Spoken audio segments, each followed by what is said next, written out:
Hello guys, Layde Dei here. Today is Monday, February 17th. It is about 8:15 p.m. I decided to record.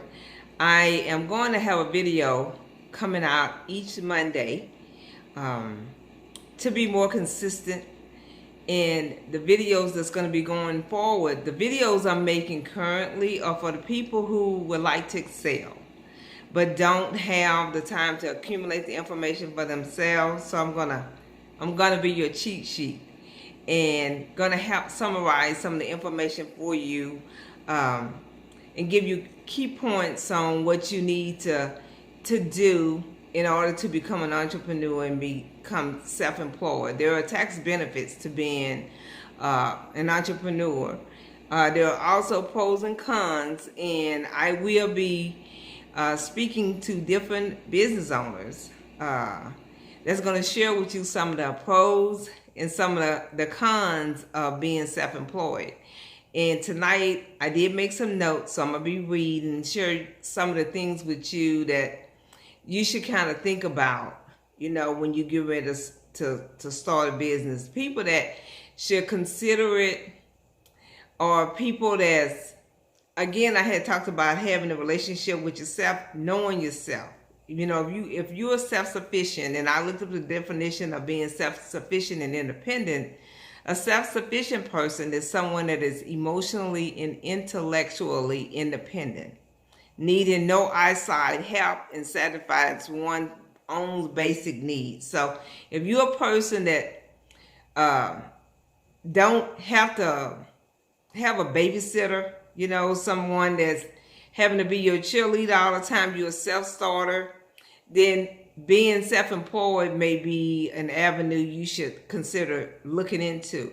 And independent, the definition of independent is being free from outside control, not dependent on another for livelihood or for your sustenance.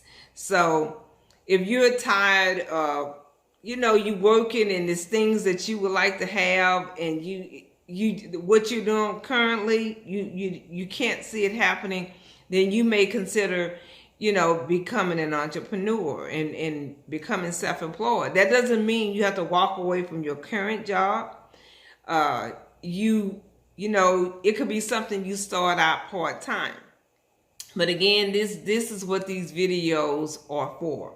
People that should consider being self-employed are actually individuals that have been incarcerated. Becoming self-employed may be something you should consider. It should be something that you love to do and that you're good at, and something that it may be something that you are already doing that may be a benefit to someone else. And so think about that. Some of the things that you may think about, you probably never thought about: being a nanny, helping someone with their kids. That could be a benefit to somebody, really, if you don't have a place to stay, and being that live-in babysitter or whatever, that may be something to consider.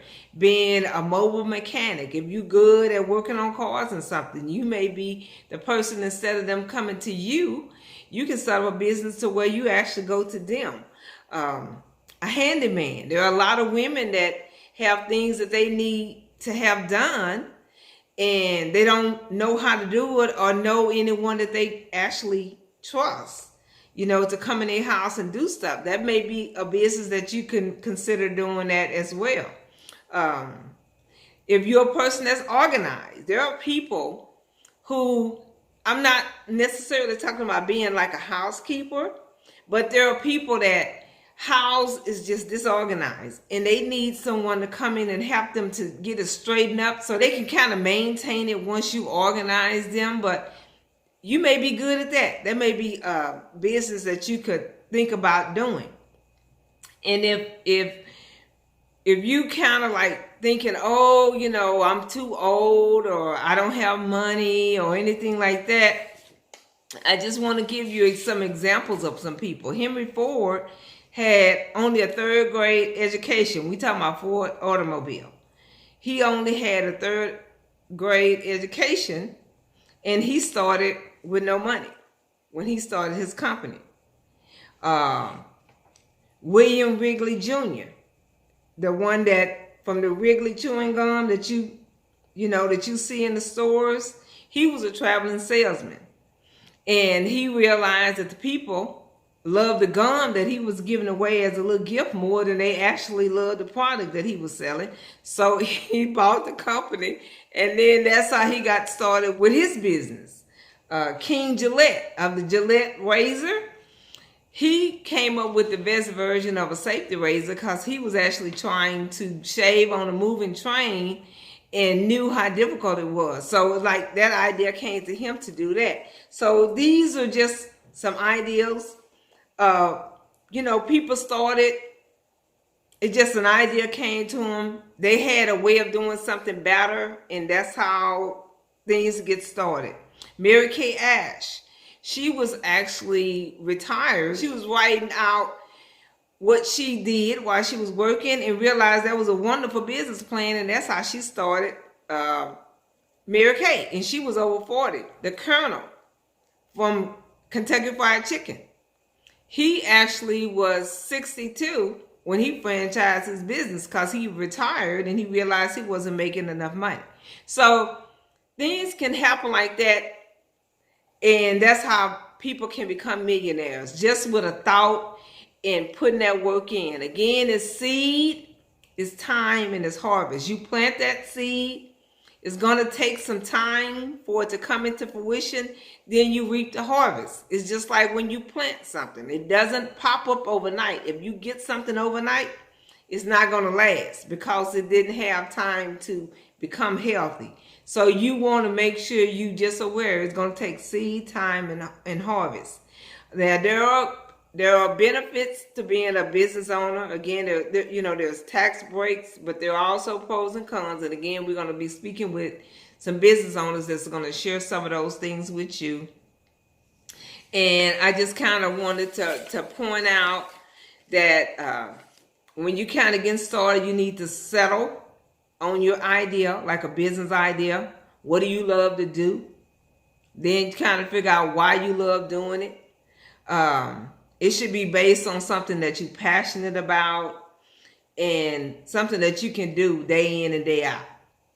Second thing is do your research. You want to kind of look around and see what can I realistically do? And is there a need for it? Because you want to look around and see your competition. Now, you don't want to be a copy because you want to be original. And you want to figure out what makes you stand out. Why would they choose you over another individual? So that's something that you need to find out. How will you be distinguished from someone else? Demographics. You want to kind of think about your target market. Who is your audience? Who are you targeting? Are you targeting a specific group, or are you targeting a certain age? Are you targeting a certain gender? You need to kind of figure that out too. And location, you want to kind of figure out where you're going to do it. Is it going to be an online business? Do you have a certain neighborhood that you want to be in? Commercial, is it going to be a commercial business? And a commercial business is it's a business that may distribute goods and provide services and does not involve manufacturing, processing of the production of the goods. So that's what a commercial business, because you want to know that, because you'll want to know if you need to get a commercial license. Because some things you can't do in residence. You need to decide on that. Is it going to be a home-based business? So those are things to consider. You need to try to think about a name. And what will it represent? When you're thinking about your brand or your logo, you'll want to think about what will people think about when they think about my brand or when they hear the name of my business. What statement do you want to put out there? So that's something to think about too. And also a budget. What's going to be the startup costs? Start thinking about supplies. Will you need supplies and tools? How are you going to operate the business? Will you contract work out? Will you have employees? If you have employees, can you afford to have workers' compensation? Because that's something that you may have to have if you actually have employees. Liability insurance. That's something you're going to have some kind of insurance. These are things that you need to think about. Will you need a small business loan? Or is this something that you can afford to do on your own? And then, are you going to have a website? What is the website cost? So these are things you need to think about. Your domain name. What do you want to name your business, and on your website, is that already taken? GoDaddy is a good place for that. And GoDaddy actually will help you build a website as well. So I just want you to know these are some of the things to think about. And before I go, I'm going to read some quotes from Napoleon Hill. And for the ones, if you kind of thinking, oh, I'm not smart enough, and I don't know if I can do it and things like that. Napoleon Hill said, an educated man is not necessarily one who has an abundance of general or specialized knowledge. An educated man is one who has developed his faculties of his mind that he may acquire anything he wants or is equivalent without violating the rights of others.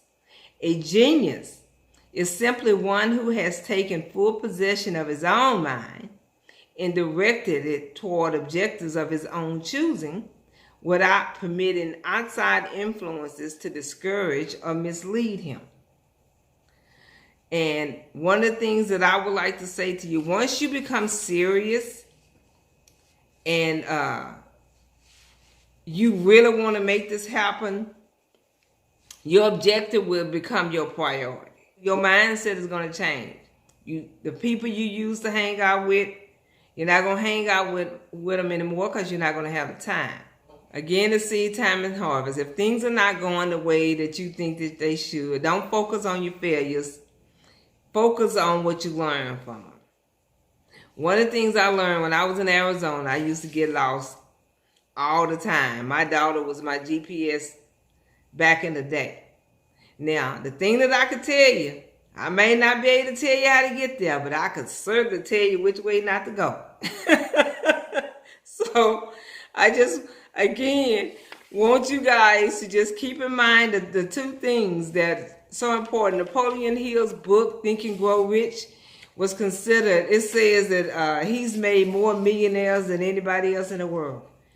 And again, his two quotes are, an educated man is not necessarily one who has an abundance of general or specialized knowledge.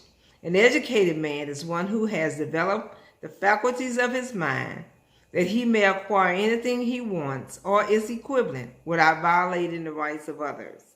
And a genius is simply one who has taken full possession of his own mind and directed it toward objectives of his own choosing without permitting outside influences to discourage or mislead him. So I hope this video is helpful.